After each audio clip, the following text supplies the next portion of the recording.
लेकिन इस लड़ाई में तो तमाम उत्तर प्रदेश के बुनकरों की एकजुटता ने काम किया और ख़ास तरीके से उसमें बुनकरों के साथ खड़े हुए अशोक धवन जी जो एमएलसी हैं भारतीय जनता पार्टी के, उनकी कोशिशों से कुछ काम बना है। लेकिन अभी बहुत ज़्यादा खुश होने की ज़रूरत नहीं है। अभी मैं समझता हूँ कि आधा काम हुआ है और आधा काम होना बाकी है।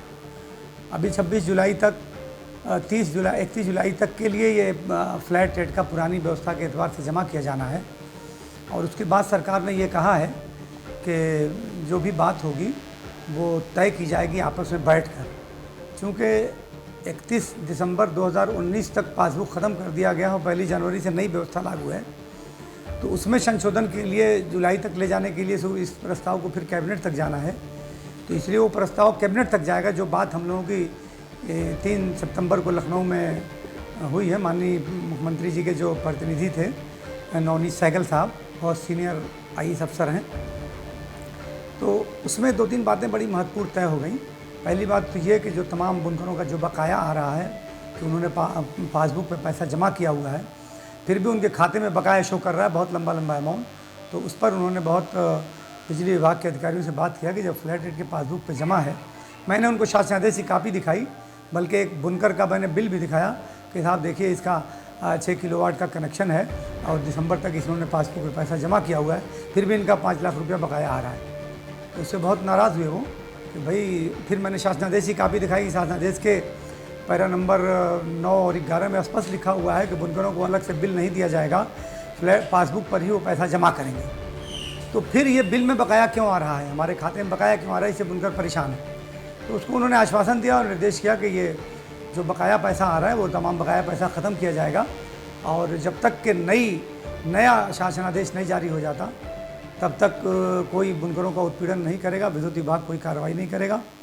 तो अब हम लोगों को 2-4 दिन 6 दिन के अंदर बैठेंगे हम लोग और बैठ के बात करेंगे और फिर सरकार के साथ भी बात करेंगे। कोई ऐसा प्रस्ताव ले आना है जो सरकार को भी मंजूर हो और बुनकरों को भी उस समस्या से निजात मिले। दरअसल हम लोगों का जो सबसे ज़्यादा फोकस है कि व्यवस्था जो भी रखी जाए वो किसानों की तरह से फ्लैट रेट ही में रखी जाए, क्योंकि समाजवादी पार्टी की सरकार ने 2006 में जब ये शासनादेश लागू किया था तो उन्होंने कहा था कि दोनों उद्योग, चाहे वो खेती का उद्योग हो चाहे बुनाई का उद्योग हो, दोनों की बहुत सेवाएं हैं और दोनों में गरीब लोग लगे हुए हैं। तो इसलिए किसानों को फ्लैट रेट से जिस तरह से बिजली दी जाती है उसी तरह से बुनकरों को भी फ्लैट रेट में बिजली दी जानी चाहिए। मगर 2006 के बाद पिछले 13 सालों में कई मरतबा किसानों के फ्लैट रेट का रेट बढ़ाया गया, मगर बुनकरों का रेट कभी नहीं बढ़ाया गया। जो पहली व्यवस्था चली आ रही थी कि 36 रुपये देहाती क्षेत्र में प्रति लूम और 72 रुपये शहरी क्षेत्र में जो प्रति लूम है उसमें पैसा लिया जाता रहा है। तो हम लोगों का कहना है कि किसानों की भांति हम लोगों का भी पैसा बढ़ा लीजिए आप, मगर फ्लैट रेट ही में रखिए। सरकार का ये कहना है कि फ्लैट रेट में रखने पर हमने तो फ्लैट रेट का जो दिया है तो वो गरीब बुनकरों के लिए दिया है और पावर लूम पर के लिए दिया है और पावर लूम जहाँ चल रहा है वहाँ के बिजली पंखा के लिए, लेकिन लोग अपने घर की लाइट भी उसी से इस्तेमाल कर रहे हैं। सरकार का ये भी मानना है कि बहुत सारे ऐसे लोग जो बुनकर नहीं हैं उन्होंने भी बिजली विभाग से मिलकर उन्होंने कनेक्शन ले रखा है। तो इस तरह से सरकार के ऊपर जो 150 करोड़ रुपए का सब्सिडी का लोड था वो सालाना बढ़ते बढ़ते 900 करोड़ चला गया। तो इसमें सबसे बड़ा गलत काम जो किया है वो विद्युत विभाग ने किया है, क्योंकि विद्युत विभाग को जब ये हो गया कि सब्सिडी जितनी भी होगी वो सरकार देगी, बुनकरों से सिर्फ 72 रुपये लेना है, तो विद्युत विभाग ने ये किया कि जितनी उनकी लाइन लॉस होती है, जितना वो फर्जी कनेक्शन चलवाते हैं, जितनी बिजली चोरी होती है, जितना फर्जी कनेक्शन वो बिजली विभाग चलवाता है, उन सब का जितना भी लोड था वो सब बुनकरों पर डाल के फर्जी बिल बनाने लगे। यानी जिस बुनकर की बिल 1000 रुपये की बननी चाहिए या 1500 रुपये की बननी चाहिए और 72 रुपया उसमें बुनकर को पेमेंट करना है, बाकी पैसा सरकार को देना है, उस बुनकर की बिल बिजली विभाग वाले कई किस्तों में बढ़ा के 5000 रुपये प्रति लूम बनाने लगे। तो नतीजा ये हुआ कि ये चोरी बुनकर नहीं कर रहा है, ये चोरी विद्युत विभाग कर रहा है। विद्युत विभाग तो पूरा नीचे से ऊपर तक भ्रष्टाचार में लिप्त है और उसकी मर्जी के बिना जो कटिया से चल रहा है वो नहीं चल रहा है। उनकी मर्जी के बिना फ्लैट रेट के पासबुक पर जो बुनकर नहीं है वो भी जो चला रहे हैं तो वो उनके जाने बिना नहीं चला रहे हैं। तो व्यवस्था को ठीक करना है तो ये करना पड़ेगा। तो मेरा मानना ये है कि सरकार के सामने भी संकट है, तो हम लोगों को सरकार के संकट को भी ध्यान में रखना है और जो चीज़ प्रैक्टिकल हो वही मांग करनी है और बुनकरों का भी हित हो ये भी हमको ध्यान रखना है कि ये उद्योग जब इतने बड़े पैमाने पर विद्युत का बिल देना पड़ेगा तो ये उद्योग चलेगा नहीं, ये उद्योग बंद हो जाएगा। तो हमको दोनों चीज़ों को ध्यान में रखते हुए सरकार के साथ बैठक करनी है और बात करनी है। और सरकार का रुख बहुत अच्छा है, सरकार चाहती है कि हम लोग बुनकरों को सुविधा दें। और उसका बहुत बड़ा एक कारण ये भी है कि माननीय मुख्यमंत्री जी गोरखपुर में गोरखनाथ मंदिर जहाँ है वहीं के रहने वाले हैं, और गोरखनाथ मंदिर के अगल बगल भी तमाम बुनकर ही रहते हैं। तो इसलिए वो बुनकरों के दर्द को समझते हैं और इसीलिए उन्होंने ये मौका हम लोगों को दिया है और तमाम रोक भी लगाई है। और उन्होंने ये महसूस किया है कि बुनकरों को राहत मिलनी चाहिए। दरअसल मुख्यमंत्री जी को विद्युत विभाग ने बिल्कुल गुमराह कर दिया था और उनको ये समझा दिया था कि बुनकर सब चोर हैं। लेकिन फिर जब उन्होंने तहकीक की तो उनको ये बात पता चली कि ऐसा नहीं है, गड़बड़ी कहीं और है। और जो गरीब बुनकर है, जो पढ़ा लिखा भी नहीं है, उसके ऊपर सारा इल्ज़ाम डालकर महकमे के लोग अपनी जिम्मेदारी से बचना चाहते हैं। तो उन्होंने इसलिए हथकरघा विभाग के ज़िम्मे भी किया गया, मगर हथकरघा विभाग के लोगों की भी बिजली विभाग में कुछ चलती नहीं है।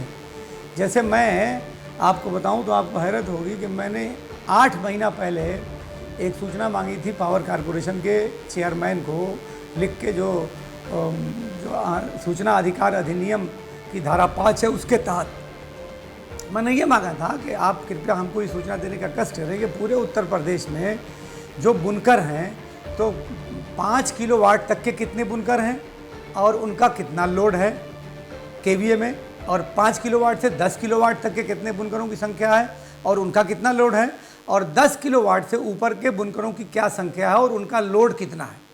हम ये जानना चाहते हैं कि जितना लोड टोटल विद्युत विभाग में हमारे कनेक्शन का है उसमें 5 किलोवाट के बुनकरों का कितना लोड है और 5 किलोवाट से 10 किलोवाट तक के कितने बुनकरों का लोड है, और 10 किलोवाट से ऊपर के जो बुनकर हैं उन पर कितना बड़ा लोड है। क्योंकि मेरी जानकारी में ये बात आई है कि एक लोगों का 400 किलो 500 किलोवाट का कनेक्शन है, क्योंकि शासनादेश में 150 किलोवाट तक का एक कनेक्शन लेने के लिए अधिकृत था।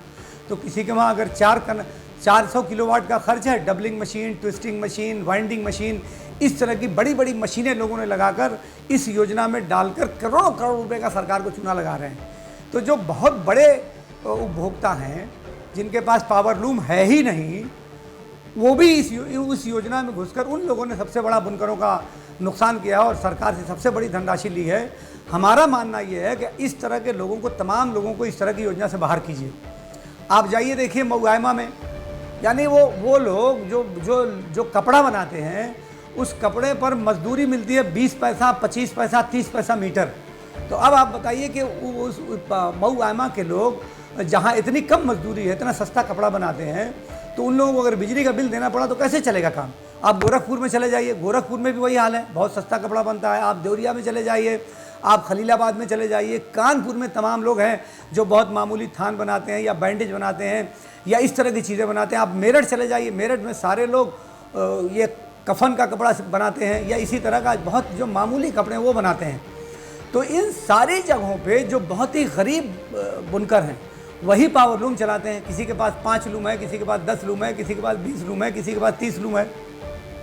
तो मेरा ये कहना है कि जो पावर लूम के बुनकर हैं उनको इस योजना का लाभ दिया जाना चाहिए, न कि जिन लोगों ने बड़ी बड़ी फैक्ट्री लगा के डबलिंग मशीन, बाइंडिंग मशीन और डबलर लगा रखा है बहुत बड़ा बड़ा, जिसमें 400, 500 किलोवाट तक के लोगों ने अपने इस योजना का लाभ ले रहे हैं। तो ऐसे तमाम जो बहुत बड़े उद्योगपति हैं उनको इस योजना से बाहर किया जाना चाहिए। और जो गरीब बुनकर हैं जिन्होंने छोटा सा कोई कैलेंडर लगा लिया, कोई किसी ने सोची छोटी सी डबलिंग मशीन लगा लिया, किसी ने कोई छोटी सी जरी मशीन लगा लिया, किसी ने कोई सांचा लगा लिया, उस पर अपना कारोबार कर रहा है। तो ये योजना सिर्फ इन लोगों के लिए थी, और इन लोगों के लिए योजना इसलिए थी कि जो गरीब छोटे बुनकर हैं उनको बिजली में लाभ जब मिल जाएगा तो जो बहुत बड़े उद्योगपति हैं इस टेक्सटाइल इंडस्ट्रीज़ में उनके मुकाबले में ये लोग खड़े हो पाएंगे, इसलिए योजना आई थी।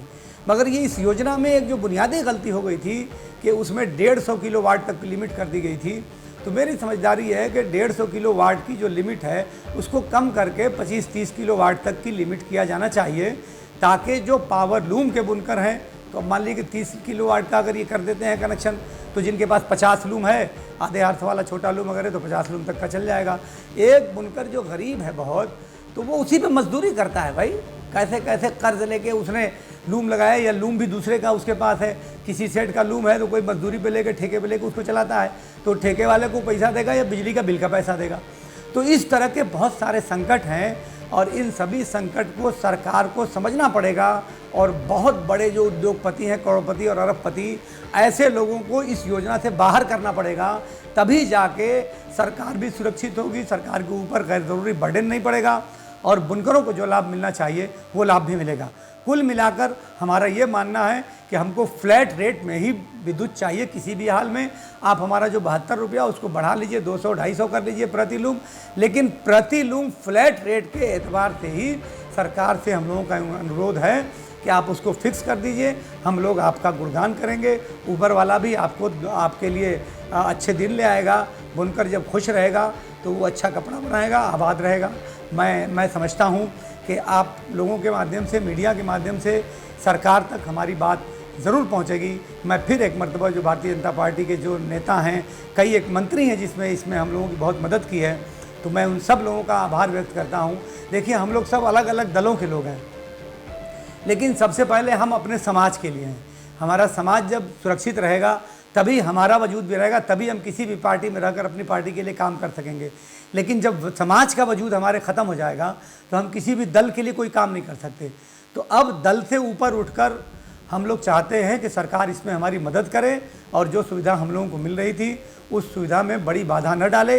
जो सच्चाई है कि सरकार के साथ विद्युत विभाग के लोग धोखा कर रहे हैं, तो कोई ऐसा बैरियर बनाया जाए जिससे उन बैरियर से को पार करके सरकार को के साथ कोई धोखा ना कर सके।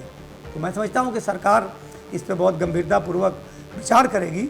एक बहुत जिम्मेदार और बहुत समझदार अधिकारी को सरकार ने नियुक्त किया था, नवनीत सहगल साहब को, और उन्होंने बात को समझा।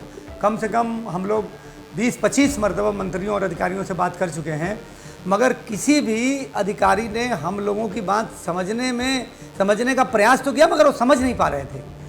मगर अशोक सहगल साहब ने मेरे एक सैंपल देने पर फ़ौरन बात को समझ लिया कि बुनकरों का जब फ्लैट रेट पे पैसा जमा होता है तो फिर बुनकरों के खाते में ये बकाया क्यों शो हो रहा है।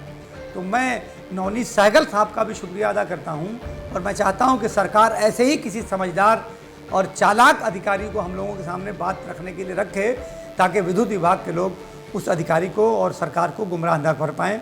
बहुत बहुत शुक्रिया। अगर बुनकरों को मेरी बात ये पसंद आई हो तो इस मेरी वीडियो को आप ज़्यादा से ज़्यादा शेयर करिए और ज़्यादा से ज़्यादा लोगों तक पहुँचाइए, ताकि और सभी चीज़ों पे इसका ट्विटर पे, फेसबुक पे, पेज पे और जितने भी सोशल मीडिया के जितने भी ज़राए हैं, उन सभी ज़राए के माध्यम से मेरी इस बात को आप पहुँचाएँगे तो आपकी बहुत मेहरबानी होगी। बहुत बहुत शुक्रिया। बुनकर एकता जिंदाबाद।